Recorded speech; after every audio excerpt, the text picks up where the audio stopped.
L'hiver est terminé, le printemps vient de commencer. Qui dit printemps dit une nouvelle saison hyper chargée en animé. Il y a plein de bangers. Vous êtes sur Manga Lab et on commence dès maintenant. C'est parti. C'est parti avec le premier trailer, la saison 3 d'un animé. La saison finale d'ailleurs. Bon, ça sera sûrement en prochaine partie. Fire Force, la team. Saison 3, ouais. T'as regardé Fire Force? J'ai regardé saison 1, saison 2, je l'ai pas regardé. Je vais en profiter pour la regarder avant la fin de la saison 3 justement.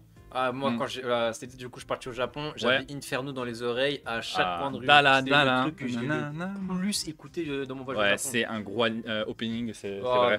L'animé, c'est un banger. J'ai pas encore regardé, il faut que je regarde là. Ceux qui n'ont pas regardé, les anciens qui ont regardé Soul la team, c'est la même personne derrière. Donc allez-y, franchement, c'est une valeur sûre. Hein. Moi, je pense qu'avant la sortie de la saison 3, je vais me bouffer les 2 saisons là. Ouais. C'est un truc qui me hype de malade mental. Ouais, c'est vraiment pas mal. C'est un truc de malade parce que ça me hype juste par son opening en fait. Ouais, je peux comprendre. L'opening, il est rentré dans la tête de tout le monde. Ouais. Ça sort le 4 avril 2025, donc là, c'est très bientôt. C'est dans 2 semaines. Ouais, c'est ça. Et il y a une petite dinguerie qui arrive pour les fans de jeux de cartes. La team, on est là, la team Yu-Gi-Oh!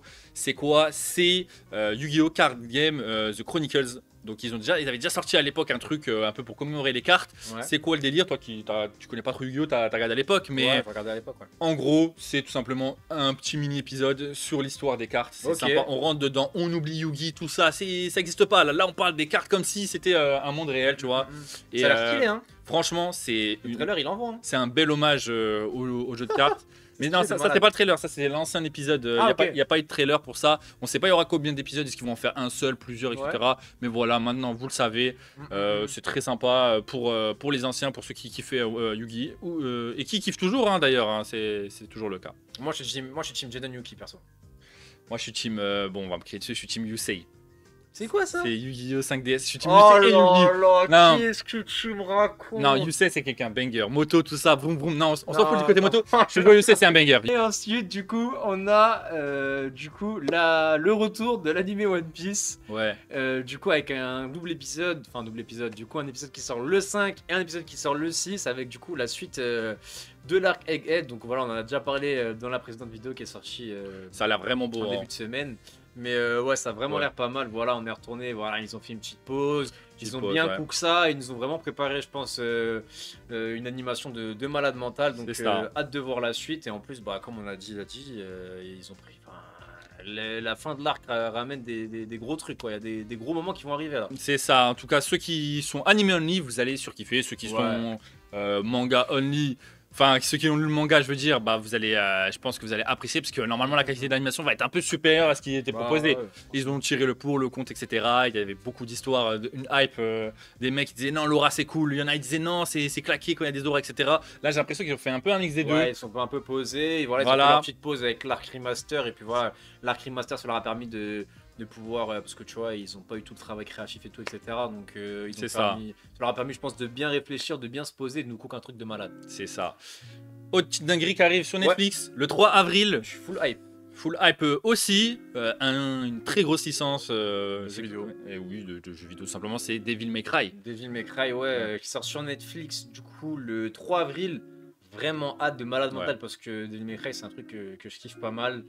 Je parle de la licence des jeux vidéo. Il y avait déjà un animé qui était sorti à l'époque 2005, 2006, un truc comme ça. Mais là, franchement, ça a vraiment l'air pas mal. En plus, produit par Netflix, on a eu du coup des adaptations d'animés en rapport avec des jeux vidéo, notamment Castlevania. Regardez-moi apparemment, c'est un. J'ai pas regardé Castlevania, mais apparemment, c'est un putain de banger. Pas vu non plus encore. Donc voilà, là, tu me dis encore Netflix sur une grosse licence bien bagarre, bien baston à la Devil May Cry. On peut faire confiance. Perso, moi, ça me hype. Alors bon, l'ambiance par contre elle est un peu différente, notamment des premiers Devil May Cry. Je sais pas si t'as déjà joué à Devil May Cry. Si, mais les premiers. Les premiers? Ouais. Le premier? Les deux premiers, je crois. Les deux premiers, ouais, moi je me suis beaucoup tué au premier quand j'étais petit parce que c'est un jeu que j'avais. J'ai joué à FF16 qui est le dernier Devil May Cry. Oui. Parce qu'en fait, en soi, mais bon. Le directeur des combats de FF16, c'est celui qui. Mais oui, ça se ressent à la patte un peu dans les boss, dans le gameplay, la patte qu'on s'est amené. Il y a des petites. Il y a des petits easter eggs derrière, à droite à gauche, etc. Mais bon. Et ensuite, du coup, on a une suite une suite d'un anime qui est sorti en décembre, il me semble. Ouais, c'est Windbreaker. Qui a bien percé. Hein. Franchement, il a fait une grosse hype. Windbreaker, Ouais, donc, une saison grosse hype 2 qui sort. Je crois qu'il n'y a pas de date. Où je l'ai pas là. Mais. T'as pas trop kiffé, non, la saison Ah, moi, franchement. Non, je vais parler français. Les 3 premiers épisodes, c'était cool. Plus on avance, plus c'est claqué. Moi, je trouve. Ouais. Je suis un gros fan. En fait, le problème, c'est que moi, tu me proposes du Furio. Donc, ça, c'est le style Furio. Je suis un gros fan de Furio. Moi, j'ai sorti à peu près en même temps que Kugaragi. Non, comment ça s'appelait Kugaraki. L'anime de Mappa là avec le mec. Moi j'ai regardé ça, j'ai pas regardé Windbreaker, mais j'ai regardé ça. L'autre qui aime trop les meufs là, c'est ça? Non, celui tu sais, il a une espèce de démon en lui qui donne un coup de poing là. Si, c'est ça. Il aime trop les meufs. Il a une sorte comme dans Jojo et il a une sorte de djinn. C'est justement un génie. Voilà. C'est un génie. Ça, c'était sympa. Moi, j'ai préféré parce qu'en fait, ils se prennent au second degré le truc. Buchigiri, merci. Du coup, ouais, voilà, Buchigiri qui se prenait un peu au second degré. Ça se prend full premier degré, je trouve. Du coup, c'est un pur shonen. Ça, t'as pas vu Windbreaker encore? Non, pas encore. Pur shonen. J'ai fini la saison 1. Je regarderai aussi la saison 2. Je dis pas que c'est éclaté. Je dis que c'est pas ouf parce que on est sur le bas de gamme, je pense, du Furio. C'était stylé là, la scène elle était stylée de malade par contre. La scène est stylée, etc. Mais je trouve que les enjeux sont un peu faibles. Quand tu lis beaucoup de mangas Furio, genre quand t'as lu des Crows, etc., t'attends pas à une dinguerie. Après, si t'es méga fan de Tokyo Revenger, en vrai, je pense que c'est quelque chose qui peut plaire, tu vois, en général. Non, je parle pour les gens, tu vois. Mais je trouve que quand même on va pas assez loin dans le truc. Après ça reste un shonen, mais donc, ok tier quoi. Voilà, pour moi ok tier. Après je sais qu'il y en a beaucoup qui kiffent. Chacun leur goût. C'est compréhensible en vrai. Les personnages ils sont hauts en couleur, etc. Il y a des scènes stylées quand même. L'animation est sympa. Donc voilà. Windbreaker c'est ok tier. C'est tout à fait le contraire de ça par contre. Ça banger. Balance-moi ça. Ça c'est l'animé que j'attends le plus.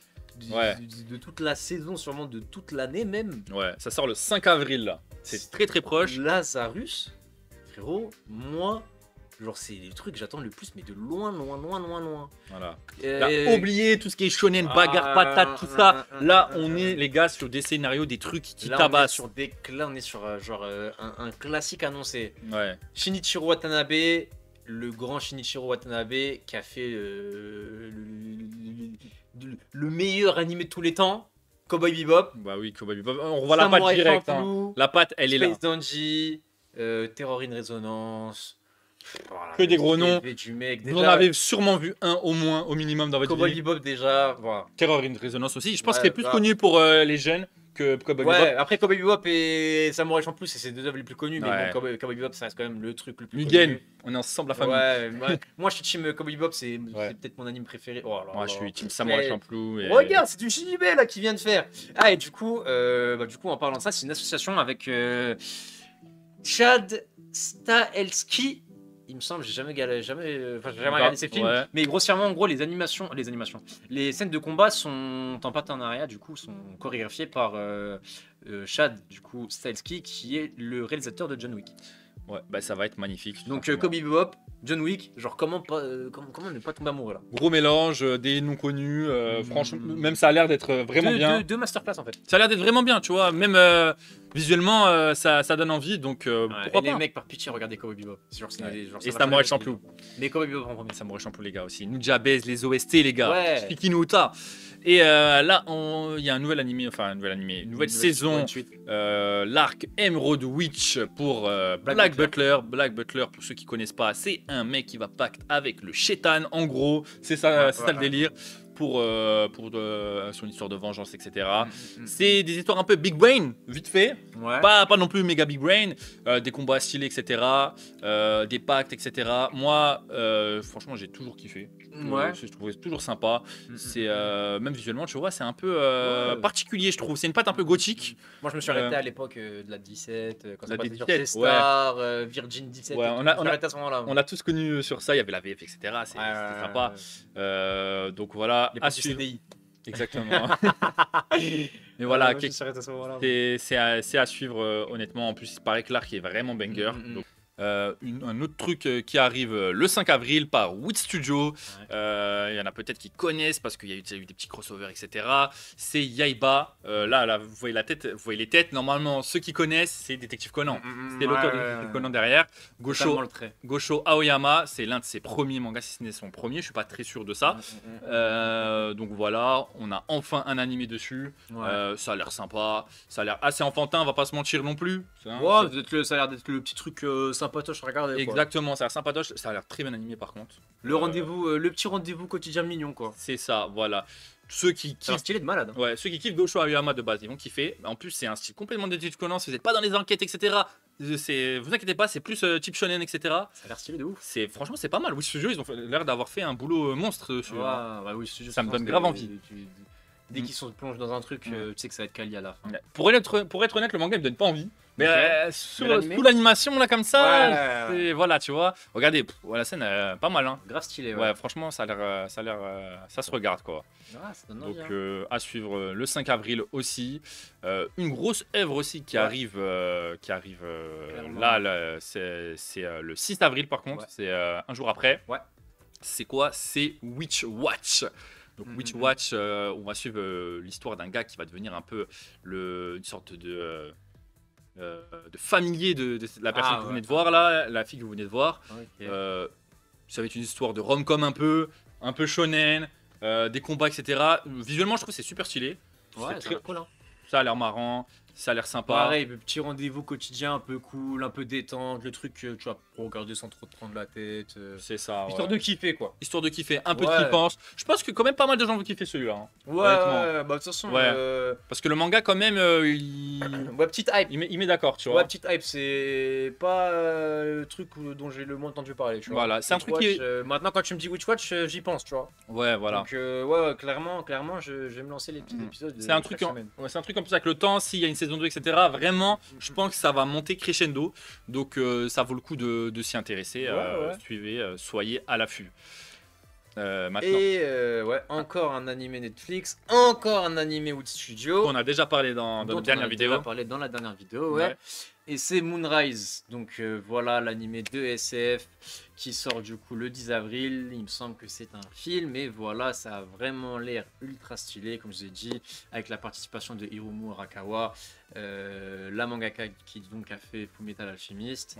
Et Wit Studio derrière. Ultra stylé, Wit Studio, voilà, on les présente plus, on en a parlé juste avant. Pas Netflix, hein, donc.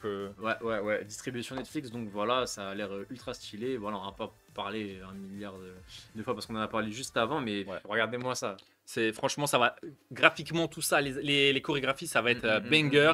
Je pense que même les mecs qui sont pas très fans de SF, ça vaut le détour pour le coup. Ouais, voilà, c'est pas une histoire SF pas SF de thème. Là, c'est vraiment une œuvre à part entière qui se veut, qui va tenter d'accaparer notre cœur là.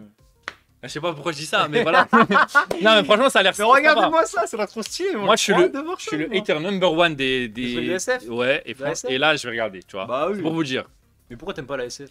En général, l'univers, je trouve, à chaque fois, il est raté.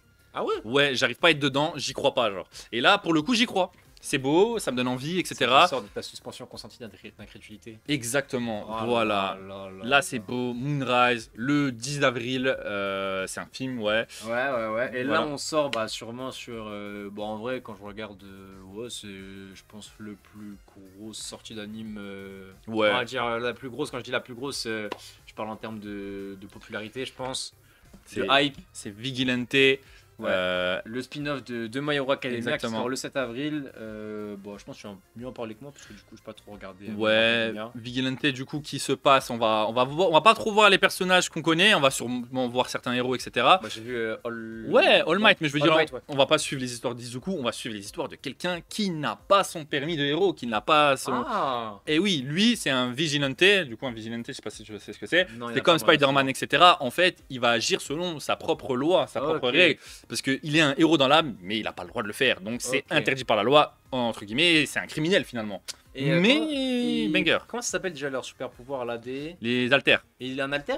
Il a un haltère, ouais, il peut glisser en fait, c'est un truc de glisse. C'est nul. C'est nul, mais comme Milieu nous l'a prouvé dans MHA, les haltères qui sont claqués, quand tu les utilises bien, ça peut être banger. Bon, le perso... Comme le film nous l'a prouvé, à la base, un truc élastique, ça a l'air un peu nul et pourtant... Exactement, voilà, on le voit glisser là. Avec, il y aura d'autres personnes, et bien sûr, il aura sa petite équipe, etc. Mais suivez ça de très près. Honnêtement, je pense que ça va choquer certaines personnes. Ça a l'air nul à chier de glisser. Je remets la selle quand il glisse, s'il vous plaît. Ça a l'air nul à chier de glisser. Limite, regardez. Mais trop nul comme pouvoir. son pouvoir est claqué, mais je vous le jure, il va bien l'utiliser. Et surtout, le plus important, c'est que malgré qu'il a un pouvoir claqué, entre guillemets, bah, le poteau, il est là pour sauver des gens, tu vois. Pour défendre la veuve et l'orphelin. Exactement, et c'est ça le plus important.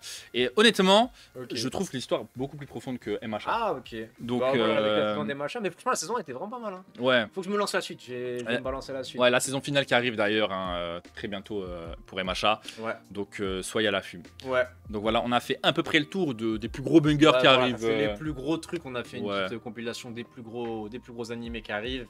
Du coup, pour la saison là. Nous, c'est quoi qui hype le plus là? Alors, honnêtement, Lazarus déjà. Ouais. Ça, je pense que obligé. Et ensuite, Moonrise aussi. Et en vrai, Vigilante. Hein. Ah, Vigilante, je pense. Hein. T'aimes bien les trucs qui glissent quoi. Ouais, j'aime bien les trucs qui glissent. Quand ça glisse, c'est cool. Je vois ce que tu veux dire. Bah, moi, top 1, bon, y a pas de secret. Hein. Lazarus, forcément. Ouais. Parce que Cowboy Bebop, voilà. Bon, Shinichiro Watanabe, le GOAT. Ouais. Bon, ça va paraître bizarre de dire ça, mais même si j'ai pas vu Fire Force, c'est pas pourquoi ça me hype de malade, tu vois. Parce que là, je suis un peu dans une hype où je me dis, je vais incessamment sous peu commencer Fire Force, donc je me mets un peu dans le mood, tu vois, mais là, la saison 3, ça me hype de malade, surtout que le trailer là, il avait l'air grave stylé. Ouais, bien sûr. Et puis voilà, Moonrise, ou Cry. Imagine scène finale de Fire Force, dernier épisode, bagarre finale, ils te mettent Inferno pendant le combat. Oh là là! Tout ce qu'on demande, les gars. Je même pas encore regardé, mais Inferno. Ah putain, bon, je me hype de malade. On vous quitte sur ça. N'hésitez pas à nous dire dans les commentaires c'est quoi qui vous hype, les gars. Même si on l'a pas mentionné, qu'est-ce qu'on a oublié de mentionner? Parmi tous les animés que vous avez listés là, qu'est-ce que vous allez regarder et surtout, qu'est-ce qui vous donnait pas trop envie et que là on vous a bien vendu en vrai de vrai? Qu'est-ce qui vous donne envie? Voilà, c'était Manga Lab et ciao. Peace les mecs.